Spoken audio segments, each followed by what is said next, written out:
Right, so we'll start with the divergence operator. In this section, we're going to spend more time defining the operations themselves and less time with conceptual interpretation or intuitive interpretation of what the divergence and soon definition 5, what the curl actually do and what they are.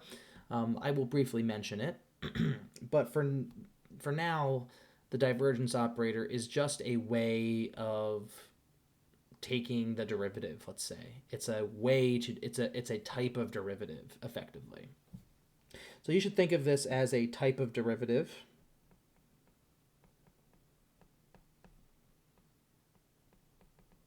It's a way to differentiate a vector field in a certain way. So ultimately what divergence does is you can think of this operator here. We've already talked about this. The symbol, you can use this and dot it with a vector field. So when you actually do this dot product out, remember for a dot product, you're taking the first component multiplied by the second component. That produces this. Because when you multiply del del x by f1, you can just rewrite this as that. So really, this is just the x partial plus the y partial plus the z partial. So the divergence of a vector field is really taking the x, y, and z partials of the x, y, and z components of the vector field and then just adding them together.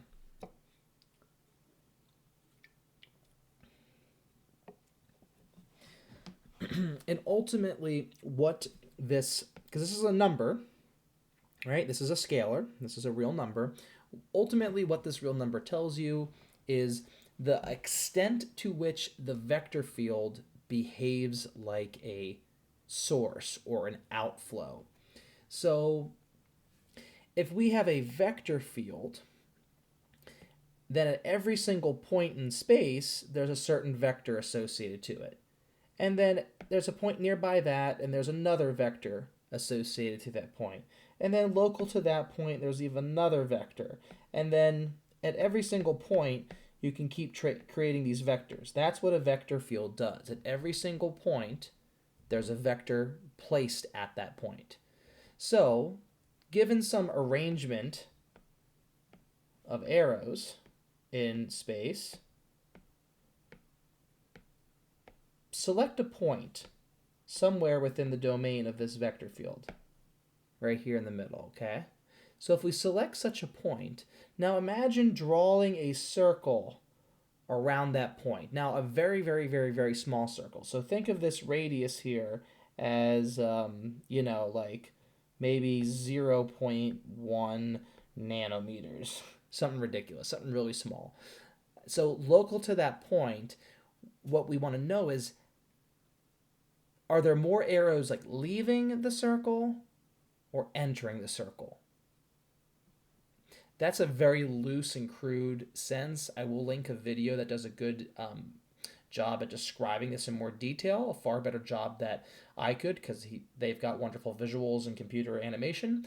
But roughly speaking, that's what it's doing. That's what it's telling you. So in that case, for instance, this example here, there seems to be many arrows coming in and also many arrows leaving. And in fact, it might, in some sense, seem balanced. It might seem balanced.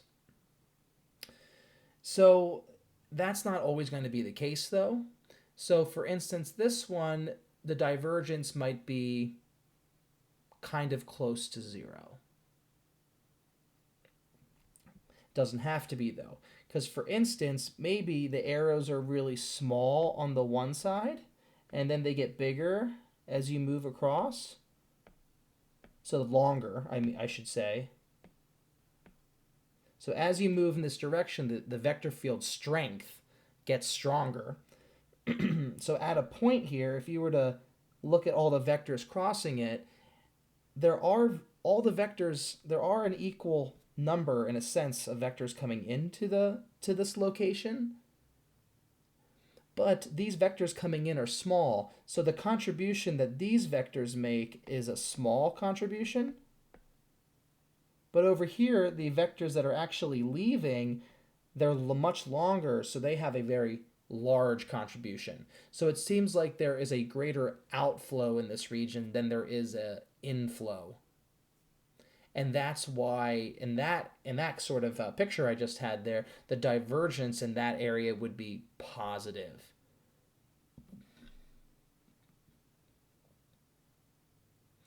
All right. So with that said, let's go ahead and take a look at example 2 to determine the divergence of f at the point P.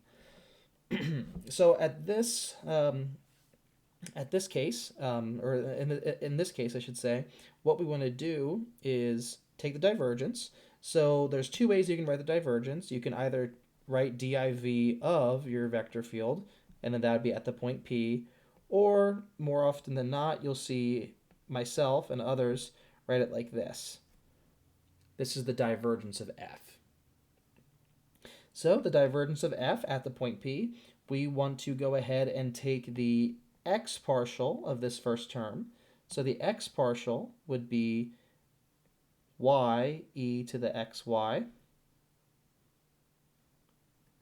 oops, plus the y partial of xy, which is x, plus the z partial of z to the fourth, which is 4z cubed, and that's at the point P. Well, notice that at the point P, the y value, the y coordinate of the point is 0, so this whole term here is just 0 because of this y in front. So then we just have x, which is 1, plus 4 times 2 cubed. 2 cubed is 8, so this is 32 plus 1, which is 33.